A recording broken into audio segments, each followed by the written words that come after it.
We need to have a very serious conversation about Dabo Swinney. Clemson football was a national title contender in the late 2010s on a consistent basis. They were pulling all the top recruits. They were dominating anybody that was in their way, and they kept getting to college football playoffs.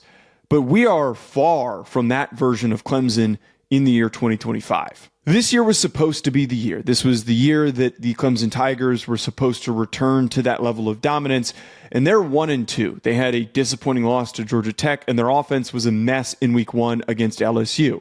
And we're at this point where Dabo clearly is overwhelmed. When talking to the media yesterday, many have described his comments as him crashing out, but the specific quote that caught everyone's attention is he said, "We've won this league 8 of the last 10 years. Is that good? I've got a long memory in case y'all don't know.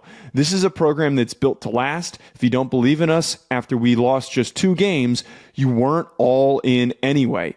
Hate to disappoint all the haters out there, but I have a long way to go, boys." The biggest issue so far for 2025 is that not only was this supposed to be a year where they could reach the national championship, but it was supposed to be evidence for Dabo Swinney to prove, hey, we can do this our way. He has avoided the transfer portal. He has spoken very negatively about NIL.